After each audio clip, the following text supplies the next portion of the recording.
Hi everyone, we're back with another video tip for you. Today we're going to look at an approach to blocking that comes from Shaolin White Crane Kung Fu.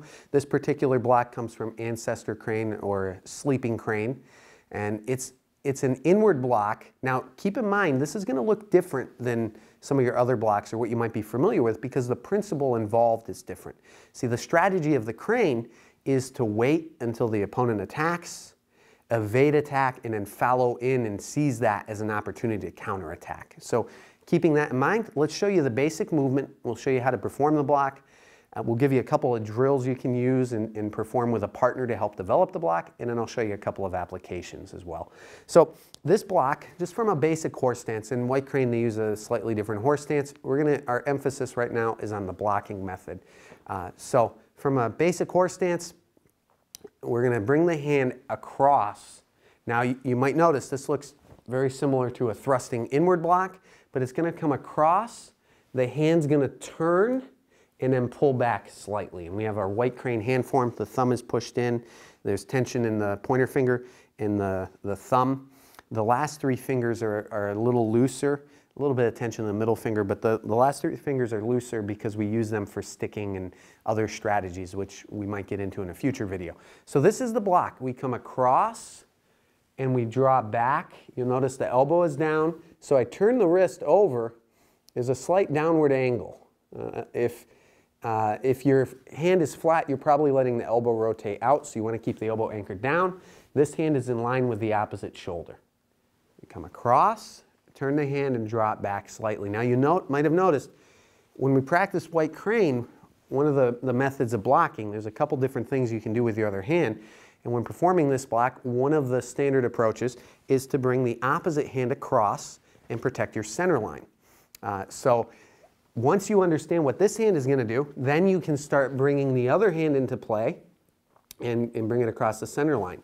Now, you might be a little more rigid at first. White Crane is has a little more softer approach to its movements. And in fact, you could compare it to a whip. If I'm holding the handle of the whip and I shake my hand, the energy extends down the end of the whip. When we're performing our movements in White Crane, the handle of our whip is our center. And so when we perform this block, we initiate from the waist. So it whips, it actually extends out like a whip. And it'll take time to develop that. So this is like I said, this is the White Crane covering block, White Crane inward block. What's going on here? Why this hand form? Why this positioning? Well, just to give you a couple basic ideas, and then we'll work on a couple drills. As I'm blocking, I'm not just blocking or trying to cripple the arm. This is a little more evasive. I'm deflecting, and now I draw back, and I have a connection. This hook connects. It forms a bridge so that now I can stick with him. I can follow in and counter strike and whatnot. And we'll, as I said, get into a couple applications in a couple minutes. Now, just a couple basic drills for you. The first couple bridge hands drills you can work on. Come this way a little. Okay, he's going to throw a punch to my solar plexus or my chest. When you do this with a partner, you can actually try to after you know what you're doing, try to tag your partner to make sure they're not getting lazy and you guys aren't just getting into the rhythm of the routine, which many people do. So you can try to tag them to make sure that they're actually blocking. So as he punches, I'm going to rock back a little. He'll rock his weight forward. We want to keep in mind, keep your axis properly aligned. Don't lean, don't tilt. So he punches, I block. I now stick with him and I punch and he blocks. And we just repeat that. Okay, that's pretty basic. You just can repeat that sequence. The second bridge hand, a little trickier. It's simple. It doesn't mean it's easy, but it's pretty simple. You'll see. He's now going to throw one punch followed by another punch, and then I will do the same. Again, keep in mind, keep proper alignment as you're rocking back and forth, and you'll see, using that particular movement, that as he's punching, he can get me right now. He could sink this punch much further in. I'm rocking back a little, just enough that creates good distance, allows me to block, and then as he's drawing back, I can stick with him. And that's what these drills are working on, helping you to develop. Now some applications to wrap things up. We have a combination, three combination that comes from Shaolin Kempo, and it's off a punch, he steps in, and the variation that we practice, we we have a double punch. We strike low, we strike high. Okay, 1, 2. Now, with this particular blocking method, we're going to delete the first punch, and you can see as he punches, I can block, I can stick with him, and then follow up with a strike to the face. Now, some of you might not like that. If you look at the original technique, throw the punch again. In the original technique, we have a little bit more control over our opponent's dimensions. And certainly that is an issue with this alteration or this particular variation. But keep in mind, as he's throwing his punch, this is just an option, but as he's throwing his punch and I stick with him and redirect down, I'm following him in. He's going to throw this punch, he's going to draw it back instantly, and now I'm taking advantage of that. I should be catching him in the face immediately, taking his attention away from using his other weapons.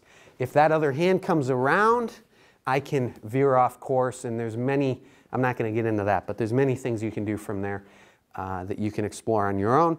But again, there is an issue, or there is an advantage, I should say, to performing this particular variation or this self-defense technique. This model does allow us to control our opponent's dimensions much more efficiently. So I'm going to give you another application, or another option. When he punches, I can deflect. I can stick with him and redirect him out. We have an arm bar, or I could bring this towards his center and step back. It's, of course, great if you have an object that you can slam the person into. We won't do that to Justin today. So there's our technique. He throws his punch. I deflect, I follow in, I step around, and you have a little chin na, shuai jiao takedown technique. A couple other things I just want to highlight to wrap this up for you. Let's do this at an angle. I want you to notice with this blocking method, if this is a linear attack that's coming at me, and I'll have him punch at my midsection because there's going to be, even if our body's turned to the side, there's going to be greater surface area for him to hit when he's punching the midsection, or at least greater deflection that I'd have to perform. This, of course, when we're performing our blocks, we engage our waist, whether we're doing a block to inflict injury or whether we're deflecting the person, our waist should be engaged. And so when he's striking at me, you can see that in the first instance, not only do I get power from my waist, but it increases my angle of deflection, because in the first instance, when I deflect him, if we were just using the arms, look at how much I have to deflect him before I'm safe, I'm in the clear. Now, if instead I rotate the waist, I get much more out of a lot less effort. Okay, so our waist is engaged in this case to allow a greater deflection. And what's really happening is by turning my waist, I'm of course minimizing my surface area, decreasing the amount of deflection that I have to apply. All right, so that is it for this video. I hope you guys enjoyed. Keep in mind, this probably looks unique in its application, a little different than what you might be used to. And the only reason for that is the principle that's involved, the strategy that we're applying. All right, so that'll be it. I hope you guys enjoyed, and as always, we'll see you soon with another video. Take care.